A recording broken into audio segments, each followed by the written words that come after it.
উঁচু অ্যাপার্টমেন্ট বিল্ডিংয়ের পাশে একটি পরিত্যক্ত রেললাইন দেখা যাচ্ছে।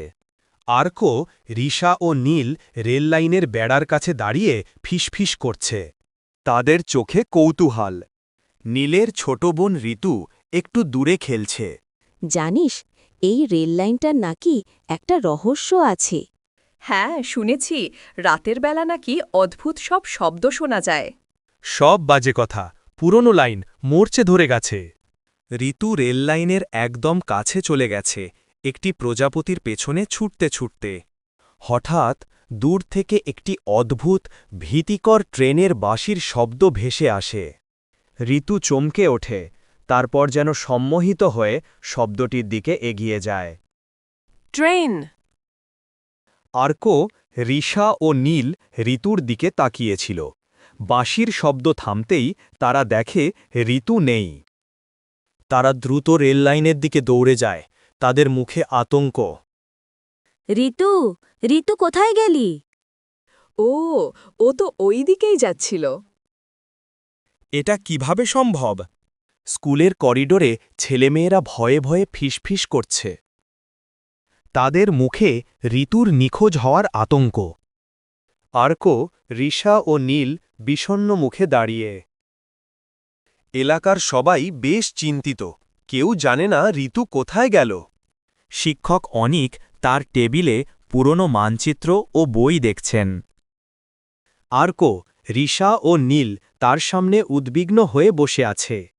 ঋতুর একটি প্রিয় পুতুল নীলের হাতে। শোনো, এই শহরের পুরনো লোককথা অনুযায়ী অনেক বছর আগে এখানে এক মর্মান্তিক ট্রেন দুর্ঘটনা ঘটেছিল। সেই ট্রেনের আত্মারা নাকি আজও মাঝে মাঝে অদৃশ্য হয়ে যায় এবং শিশুদের নিয়ে চলে যায়, যারা খুব কৌতূহলী হয়ে রেল লাইনের কাছে যায়। একমাত্র উপায় হল সেই আত্মাদের গতিপথের সিগন্যাল বক্সের লিভার টেনে বিঘ্নিত করা, আর আত্মাদের মনোযোগ বিঘ্নিত করতে তাদের প্রিয় কোনো বস্তু ছুঁড়ে মারতে হয়। তাহলে কি ঋতু? আমাদের চেষ্টা করতে হবে, পরিত্যক্ত স্টেশনটার দিকে নজর রাখতে হবে, তবে সাবধান, রাতের বেলা খুবই বিপজ্জনক।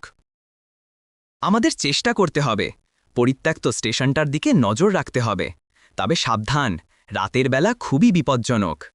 শিক্ষক অনিকের কথা শুনে ঋতুকে ফিরিয়ে আনার শেষ চেষ্টা হিসেবে আর্কো, রিশা ও নীল সেদিন রাতে পরিত্যক্ত রেল স্টেশনটির দিকে যাওয়ার সিদ্ধান্ত নেয়। তাদের হাতে টর্চ, মনে ভয় আর চোখে দৃঢ় সংকল্প। অন্ধকার রাত, পুরনো পরিত্যক্ত রেল স্টেশনের গেটে আর্কো, রিশা ও নীল টর্চ হাতে সাবধানে প্রবেশ করছে। জীর্ণ প্ল্যাটফর্ম, ভাঙা বেঞ্চ। খুব ভয় লাগছে আমার। আমাদের ঋতুকে খুঁজে বের করতেই হবে। হঠাৎ একটি ঝোপ থেকে সাদা শাড়িতে শাকচুন্নি বেরিয়ে আসে। তার চোখ জ্বলছে, চুল উস্কো খুস্কো। সে হাত ইশারা করে তাদের রহস্যময় ট্রেনের দিকে ডাকছে। এসো, আমার সাথে এসো। আমরা তোমাকে ভয় পাই না। শাকচুন্নি অদৃশ্য হয়ে যায়। দূরে একটি পুরনো ট্রেনের আবছা ছায়া দেখা যায়, যা তাদের দিকে এগিয়ে আসছে। ট্রেনের জানালার কাছের ভেতরে আবছা ছায়ার মতো ঋতুকে দেখা যাচ্ছে। সে যেন তাদের দিকে হাত নাড়ছে। ওই তো ঋতু, ট্রেনের ভেতরে।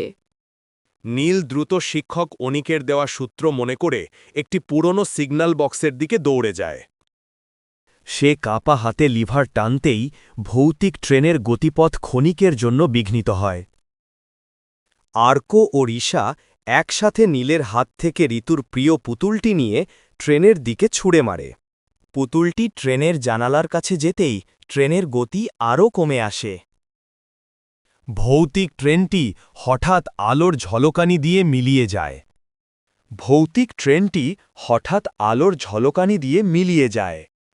ঋতু রেল লাইনের পাশে অজ্ঞান অবস্থায় পড়ে আছে। আর্কো, রিশা ও নীল দ্রুত তার কাছে ছুটে যায়। ঋতু, তুই ঠিক আছিস তো? আমরা পেরেছি। ঋতু তার বিছানায় শুয়ে আছে, ঘুমিয়ে। আর্কো, রিশা ও নীল তার পাশে বসে আছে। তাদের মুখে স্বস্তি। ভয়ঙ্কর যা মনে হয়েছিল তা সত্যি ছিল।